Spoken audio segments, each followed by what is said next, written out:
since we have enough seating. All right. So traditionally, historically, what we've done, Ruby, you know this, we would take a script book and then chant through a script. I don't want to do that this morning. We can do that at some point, but this morning I want to get just deep into a specific cell skill.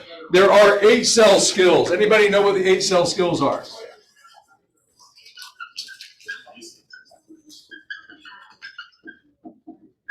Many of you do, you just don't call them that, but there are 8 of them. They're in the script book. If you want the script book, you can grab one. I don't know which page this is covered. I want one. But, well, I'm going to get into it, but you don't need to look at it. Just listen to me, and then we'll crack that open in just a second. I firmly believe that your number one responsibility is to help people feel what, Urbano? Certain. Certain and safe. Yes. The number one human need is what? Acceptance, acknowledgement, right? When people feel accepted, Matthew, when they feel acknowledged, they feel what ultimately? What word are we using? Safe. They feel safe. Your job as a real estate sales professional is to help buyers and sellers feel what? Safe. Your number one value above all else, if you can help people when they walk away from you feel what? Safe. You will have a lot of business. The challenge is for most real estate agents, they never get an opportunity because number one, they don't communicate with people, they don't prospect, or if they do, they don't help the prospect feel what? Safe. Well, there are ways in which you can do that. It's through the sales skills that we're going to talk about here. I'm not going to get into all of them. I'm going to enumerate them. Then we're going to start with just the first 2, and then what we're going to do is we're going to role play, break off into groups of just one-on-one and role play this skill. Fair enough? Fair enough. Okay, good. So the first one, anybody know what it is? Your job is to every day do what? George just talked about it. You should be getting on the phones or putting on shoes and what? Prospecting. So if your job is to prospect, then the number one thing that we should be doing is doing what? Talking to people. Okay, well, how do you start a conversation? Anybody know how conversations start? I'm starting one right now. How am I doing it? Good. Asking questions. Thank you. Thank you. Say it again. Asking questions. So we start by asking a question. Ask a question. You might ask, what's the logical question to that statement there? Ask a question. What's your logical question to me when I say ask a question? What question? Exactly. What question? Ask a question. Well, it's in your what? Script. Yeah, it's in your script. So in other words, follow the what? Script. You don't have to make it up as you go. All you have to do is know what you're going to follow. What script you're going to follow. Does this make sense? Say yes. Yes. Okay, good. So we ask a question. That's how all great conversations are what, doctor? Started. The way they're started. That's it. That's the beginning of the conversation. You ask a question. So when you get on the phone, know which what you're going to what? Which script you're going to use, and therefore which what you're going to, what questions you're going to ask. Because great conversations are nothing more, Joel, than a series of what? Questions. That's it. That's the theme. You ask great questions, it's going to be a great what? Conversation. Yes, it is, as long as when you ask somebody a question, what should you do next? Listen. It's really important. And here's the thing, you all know how to do this. You all know how to have a conversation, yes? Yes. That's what prospecting is. It's nothing more than a conversation. Somehow, Urbano, we think that, oh my gosh, I get on the phone, I prospect, I don't know how to do this. Yes, you do. You do it every day. Because a prospecting call or a prospecting door is nothing more than a what? Conversation. So if you know how to ask a question, how many of you know how to ask a question? Raise your hand. Okay? So if you know how to ask a question, then you're off to a great start. Now, when you ask a question, then of course, the reasonable thing to do is if you really wanted the answer would be to do what? Just listen. So how do we listen? Well, somebody said it earlier. We want to make certain that they know that we listen. So we repeat and what? And affirm. And what is a repeat and affirm? A repeat would be to say back to them their words, right? So remember, the number one human need is what? Acceptance, acknowledgement, validation. One of the number one ways to help people feel acknowledged or validated is to use their what? Words. To use their words, to repeat back to them what they said. So if I were to call Amy, and let's say that she is a for-sale by owner, I call her and I ask her my opening question, she's gonna give me an answer. So we're gonna go through that. I'm just gonna demonstrate this. So ring, ring. Hello, Hello, is this Amy? it is. Amy, good morning. This is John Ciet. I noticed that your home is on the market for sale as a for sale by owner. And I was calling to see when you're planning on interviewing the right agent for the job of selling your home. Oh, we're not planning on that quite yet, maybe a few months. Okay, so you're not planning on doing that quite yet. You may decide to do it in a few months. Yeah. Okay, simple, not complicated. All I did was I took her words and I did what? I repeated them back to her. I just let her know that I actually did what? Why is that important? Why do I want to let Amy know at this point that I listened to her? Acknowledging her. Okay, I'm acknowledging her. I'm engaged. I could, instead of repeating what she said to me, begin to justify why she shouldn't do that, but rather why she should what? List with me. Listen to all the reasons why she should choose to work with an agent versus continue to try to sell it for sale by owner. How well is that going to work when she doesn't even know me and I haven't built any what? I have no rapport. So there's like zero safety on the call with her. And I begin to just automatically tell her why she's what? She's wrong? How well is that going to go? Have you ever had a telemarketer do that to you? Where they piss you off in like the first 10 seconds? Has that ever happened to you? Yes? Well, the reason is because they immediately try to tell you why you were wrong for saying basically no to them. I'm not interested. So we want to repeat what they say and then what? Affirm. What does that mean? Affirm means to let them know that it's what? It's okay. It is okay that she said that they're not interested in working with an agent. Is it okay? Yes. Well, it better be, because she gets to decide whether she is or not. And if she feels resistance from you about that perspective, in other words, she's dug in and you start to dig in, we start to do what? Yeah, we start to argue. There's tension. I was Yes. just gonna say, one of the things we have to learn is patience. And even if we know what the outcome is gonna be, we can't jump to the outcome. Right. Even if we know what's best for them and earning that stuff, we have to take one step at a time. And Yeah. sometimes that's where we screw up on the phone, is because we already know where we're going. We know we should get there. We wanna run to get there, when the person that we're talking to, we have to walk. Right. We have to So lead we them. have to go through each Absolutely. little thing. Like brick by brick, we gotta build that pathway. Yeah, it's a great point. It's a great point. So we repeat what they say, and then, because I said to her, you know what, you're not interested in working with an agent. Generally speaking, that's what she said. Then I'm gonna follow it up with what? And if I were you, I would what? I feel the same way. I feel the same way too. So I want you to write that down. The affirmation, the acknowledgement that it's okay is usually, comes in the form of that statement. If I were you, I would, what? Feel, think, do the same thing too. Now, why would I change that? Why would I sometimes say feel, think, or do? Depends on what they say, how. Okay? Does it depend exactly on what they say? No. It's how, like the person they are, if they're like a driver. Okay, people- that's really, and Ruby, you were correct, but if they are a driver, then they're gonna say it a certain way, right? So if they are a driver, which of those three will they do? Will the driver feel, think, or do? You. The driver does, right? If they're an amiable, are they gonna feel, think, or do? They're gonna feel. If they're an analytical, they're gonna feel, think, or do? Think. Now you might say, well, how do I know what they are? We have to pay attention to the way they speak, the way they carry themselves. And you can very quickly, in many cases, determine which personality style they are. Sorry, John. Yes, go ahead. Could you demonstrate the feel, think, and do in that first? No, you wouldn't want to do it that way. You wouldn't. All I would say is, if it was you, for example, I would say, if I were you, Luz, I would feel the same way too. Because I know you're an amiable. Yeah. Okay? Does that make sense? Yes. Okay, all right. What are you, John? What do you think I am? You're a driver. Yeah, I am not. Actually, I'm an amiable. You are? I am. You I'm sound an like a amiable. driver to Yeah, me. yeah. I'm a recovering amiable. Yeah, so, all right, so we repeat and affirm. Does this make sense?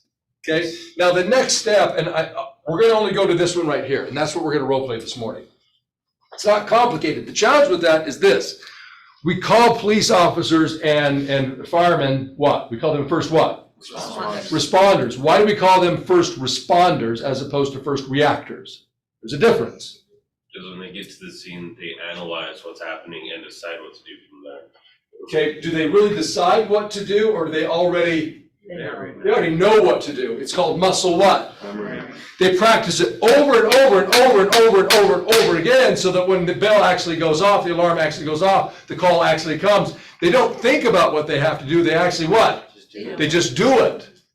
So what my goal is to make certain that you understand this process, so that when you're on the call, you're not thinking, oh my gosh, what do I do next? I'm supposed to ask a question, then what did John say? I'm supposed to listen to, but I don't know what I'm gonna say next.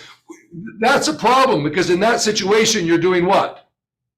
You're reacting. You're reacting to the situation as opposed to responding to the way in which we know you should be responding in these conversations. So I ask a question, I repeat and affirm, and then the third thing would be to mirror and match. Now, what is a mirror and match? What's mirror and match? Tone or. Okay, so I can mirror and match Amy in terms of her tone, right? So if she took a high tone with me, then what would I want to do with her? I want to do a high tone. What are other ways that we can mirror match something? Rate of speech. Okay, the rate of speech. If she's a slow talker, I got to slow down because I talk fast. Okay? Body language. Okay, body language, if we can see one another, right? Although our body language can affect our speech over the phone. So that's one of the reasons we should be doing what when we prospect? Stand up, never sitting down. You can Yes. migrate to their personality quadrant for Okay. a few minutes. Yes. Yep. Okay. So maybe the type of words that she uses, if she's an analytical, she's going to use thinking words as opposed to feeling or doing words. Yes. Makes sense. What are the other ways that I can mirror and match her over the phone?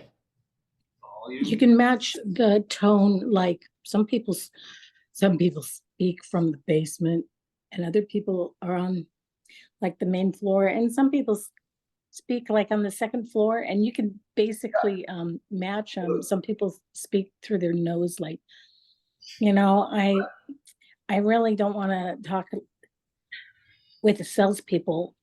So you could match their tonality, and actually people won't understand why they feel close to you, but Right.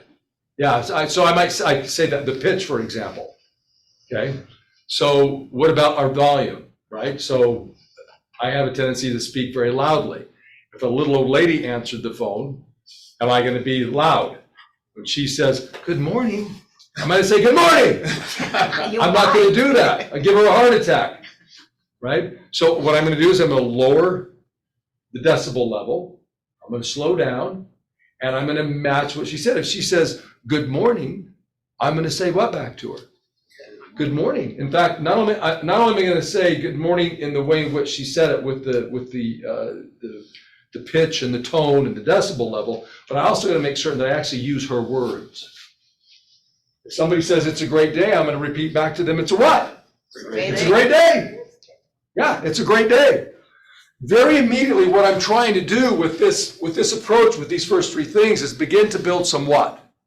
Some rapport. Remember, the number one human need is validation or acceptance. And if we begin to behave like them, then they feel like there was somebody who is what? Like them. And we like to be with people who are like what? Like us, because that makes us feel what? Safe. And the number one job that you have is to help people feel what? Safe. That's what we talked about in the beginning. Does this make sense? Yes. Okay, so let's just enumerate the others, and then we're going to do the role play very And just quickly. remember, if they're grouchy on the phone, you can join their little party too on that. Well, yes. Does that mean you're grouchy back to them? And the answer is no, because that'll just make them more grouchy. But what do? We still validate. We acknowledge The that. 47 things that they called me. The Right. 47th, are you kidding? Yes. If they're irritated, angry, agitated, then you let them know that you see that and that that's okay. Number one human need is what? Recognition, validation. Does this make sense? Yes. Okay, so mirror and match, and then I want to use a transitional statement. I heard you say it. I just threw in the mirror and match as a curveball, Doc. All right. So we use the transitional statement. I'm not going to get into detail of that, but that allows us to transition from the last statement that she made, my repeat and affirm, to my next what? Question. The next question. I'm going to call that next question. If Amy says no to the idea of working with me or working with an agent, I'm going to call this a pattern interruption. The next question is a pattern interruption because the question is going to be off the topic of us meeting for an appointment. Okay, and we'll get into the detail of that as we progress with the role plays. Okay, so after the pattern interruption, then what? Called a level shift. Level shift is really an interpretation of what they said. Amy says, say it again, Amy, what did you say? Which one? You, to the question of, so when are you planning on working with an agent to get your home sold? Oh, what? Yeah, just in the role play. Oh. Yep. You're asking me this question? Yeah, so we're back in the role play. And if Oh, I I'm say so to you, sorry. no, it's fine. Okay. So when are you planning on listing with an agent to get your home sold? Well, if we haven't sold them in 3 months, we're gonna start talking to agents. Okay, so what I hear you saying, it's really not urgent to get your home sold right now. You really want to take some time in hopes that you might be able to sell the commission. Would that be correct? Well, actually, we do need to get it sold, but, Okay, that's good to I'd hear. rather have it sold in just a couple of months, but Okay. we're not gonna be desperate till 3 months. Do you notice what happened there? I interpreted what she said. I gave back to her my interpretation, and then she gave me more what? Information. She gave me more information. She actually now admitted that it is urgent to get the home sold. So now, yes, Greg, say it. Go ahead and say it. So now what have we discovered? It's money. It's money. So it's not that she doesn't want to work with agents. She actually believes that it would probably be a good idea to work with an agent. However, she's thinking that if she doesn't work with an agent, she's going to say what? Right. So then what would I do at that point? Another question. Yeah, another question. Okay. What caused you to sell on your own right? Something like that. Yeah, in other words, the pattern interruption is nothing more than typically three what? 3+ questions that we're going to ask. We're going to go 3 questions deep in the conversation. And I know that for some of you looking at this like, man, this is a lot, this is complicated. It isn't. All I'm doing is outlining all of this together in one conversation this morning, but we're going to chunk this down and go through just bit by bit as we move forward into the role plays, okay? So I level shift, get more information. Now what? Well, if we develop the conversation, I would demonstrate that I would use a soundbite, which is basically a commercial, and say, well, you know, it's interesting, Amy, that I had a conversation with a client about this recently who actually was a for sale by owner, and they believe that they could actually net more money selling it on their own. And when we met and I showed them the numbers and what we actually do to get more money for their home than they could on their own, they of course listed their home with me, and we actually got them more than they could on their own, and they walked away with more money in their pocket than they thought they were going to. So I think your situation is very much like theirs. So what would work best for you, an afternoon or an evening where we could talk about that and see if that would work for you? That's a soundbite, okay? Then the last thing would be what? Ultimately, the culmination of a great presentation would be, who said it? Close. Yeah, Michael, it's the close. I would close Amy for an appointment. Does this make sense? Yes. Okay, so all I want you to do is I want you to role play the first 3 parts of this 8 sales skills process. I want you to ask a question, and let's just agree that it's this. It's a for sale by owner. It's not stump the chump. All I want you to do is use the standard response. We're not interested in working with a real estate agent right now. I just want you to repeat and affirm what they say. So repeat what they say by using their what? Words. Their words. The affirmation part would be what? If I were you, I would feel, think, or do the same thing too. This morning, I don't want you to worry about which one they are. You can say feel, think, or do. It doesn't matter which one. Don't use all 3. Okay? And then pay attention to the way in which they're speaking. If they're fast talkers, you want to be a what? Be a fast talker. If their decibel level is low, you want to make sure that your decibel level is what? Low. Okay, does this make sense? Okay, any questions before we get started? Yes. Yes. With an